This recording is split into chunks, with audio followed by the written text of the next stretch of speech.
સુરતથી સોમનાથ સુધીની સાયકલ યાત્રા કરી સોમનાથ પહોંચ્યા 4 સાયકલ સાહસિક યુવાનો સોમનાથના પ્રભાસ પાટણ ખાતે સુરતના 4 સાયકલ સવારોએ સાયકલ યાત્રા કરી ભગવાન સોમનાથ મહાદેવને શીશ નમાવ્યું હતું। સુરતના જીતેન્દ્ર રોયલા અને ઉંમર વર્ષ 51 કે જેઓ બિઝનેસમેન છે તથા નરેશ ચોત્રશ્રી ઉંમર વર્ષ 62 કે જે નિવૃત્ત છે તેઓએ 5 દિવસમાં સુરતથી સોમનાથ 620 કિલોમીટર યાત્રા સાયકલ સવારીથી પૂરી કરી સોમનાથ પહોંચ્યા હતા। તેમની સાથે ભાવનગરથી આકાશ રોયલા ઉંમર વર્ષ 26 અને કરણ મોરી ઉંમર વર્ષ 28 સોમનાથ સુધી રેસિંગ સાયકલિંગથી જોડાયા હતા અને સવારે 6 થી 11 અને સાંજે 4 થી 6 સુધી યાત્રા કરાતી હતી અને દરરોજનું 120 થી 125 કિલોમીટર અંતર કાપ્યું હતું। તેઓએ એક મુલાકાતમાં જણાવ્યું હતું કે યુવાનોને પ્રેરણા મળે તે માટે યાત્રા કરી છે। કેસની ગુજરાતી સાથે મહેશ વાજા સોમનાથ।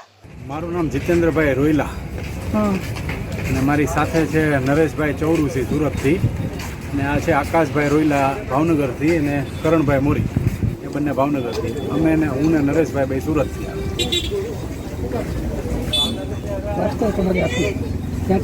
અમે સુરતથી સાયકલ લઈને નીકળ્યા 620 કિલોમીટર થયા છે આજે અને લગભગ 5 દિવસ થયા અને રોજના 120-25 કિલોમીટરની એવરેજથી ચલાવીને આવ્યા અને અહીંથી પાછા રિટર્ન ભાવનગર સુધી સાયકલ લઈને જવાના છે એટલે ટોટલ અમારો ટાર્ગેટ 900 કિલોમીટરનો છે। હેતુ અમારો કે અમે સાયકલ લઈને નીકળીએ તો રસ્તામાં આવતા દરેક ગામડાને યુવાનોને બાળકોને પ્રેરણા મળે એનાથી એ હેતુને અમારો શોખ અને ભગવાન મહાદેવનું સાનિધ્યમાં દર્શન કરવાનો લાભ લેવાનો। કેટલામી યાત્રા છે આ સાયકલ યાત્રા અમારી પહેલી છે।